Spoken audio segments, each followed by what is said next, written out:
Hey fellow fans, I'm Brian from BMA Comics Con, and this Friday, Lego Batman comes out in theaters, but who cares? Today, the Iron Fist trailer dropped, and that is all anybody can think about. Danny Rand, aka Iron Fist, is not just Marvel's imitation of Batman. If anything, that's Moon Knight. But who he is he's the last of the Defenders team to get his own Netflix show. So now after we get to see his amazing series, which drops March 17th, you should hit the subscribe button, because I'm pretty sure I'm going to be doing something for that. After we get his series, we'll be getting the Defenders this summer, which will be the team up of Daredevil, Jessica Jones, Luke Cage, and Iron Fist. I'm so excited, can't wait for that. With that said, we can probably guess how this series is gonna go. It's gonna be broken out into 3 parts. First part, Iron Fist begins, which is where we'll see Danny go off and get the training that he's gonna need to become the Iron Fist. Then we'll get the second part, the Iron Fist, which will be the best part. That's when he comes back to New York and we see amazing action sequences and the best visual effects that we'll get in this show. Then the third part is Iron Fist Rises. Now that'll be the climactic ending to where Iron Fist at one point is probably even bested by the bad guy, in which the bad guy is trying to take over his city, where Iron Fist eventually prevails. Just using the Dark Knight formula to try to get that together. I don't think that's anything special. That's just a popular formula that's used. Having a rich guy go out and get abilities or learn skills to come back and be a vigilante is just a popular way of being a superhero.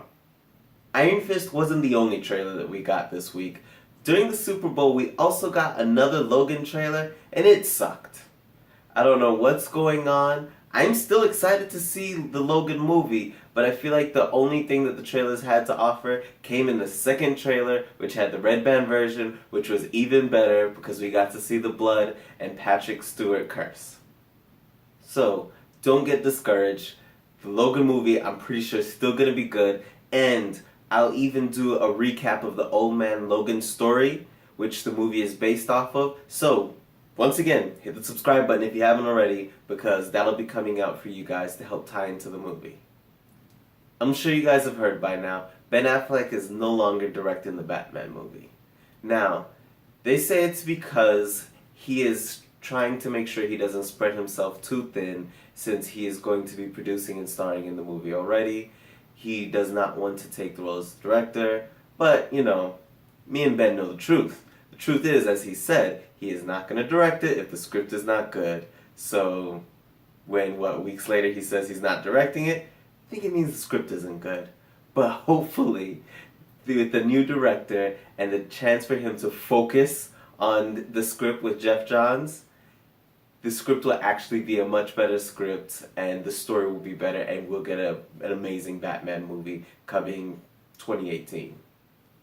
Let me know down below in the comments, do you believe that he quit being the director to relieve some of the pressure of the possible failure of this Batman movie from all the blame being on him? Or do you think it's simply just because he didn't want to spread himself too thin and he'd rather get the help? Let me know what you think down below in the comments. As for who should be the next Batman director, let's take a look at some of the past Batman directors.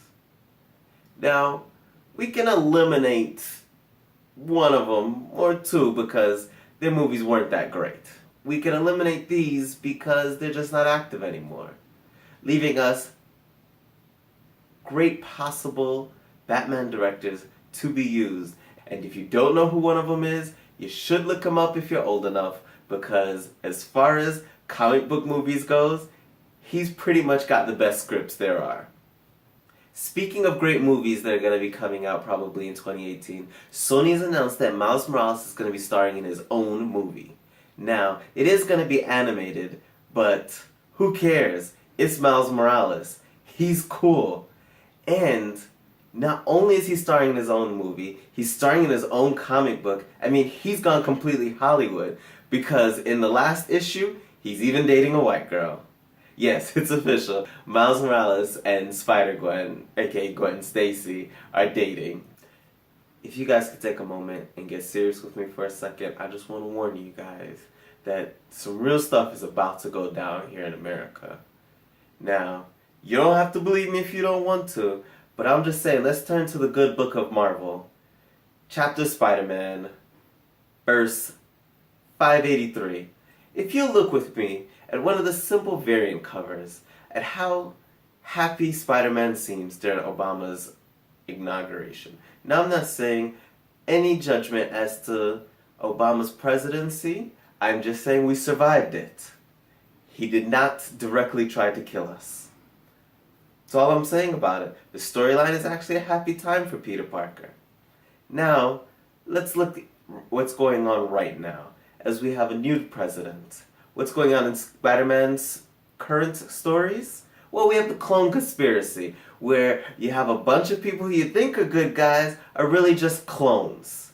And not only that, we can stay in the Book of Spiders and now go to Spider-Gwen, Annual 1, where we see MODOK. Need I say more about this version of MODOK? I think it's pretty apparent. We might have a supervillain in office. If you don't believe me, we can step out of the great book of Marvel, and we can also look at the many clips that people have made about Donald Trump seeming a lot like Bane from The Dark Knight Rises. We are transferring power from Washington, D.C., and giving it back to you, the people. We take Gotham from the corrupt, and we give it back to you, the people. Well, anyway, that's all I have time for today. Thank you guys. I really appreciate you watching this. Don't forget to give this a thumbs up, share it with your friends, and hit the subscribe button if you haven't already. Anyway, till next time, Brian out.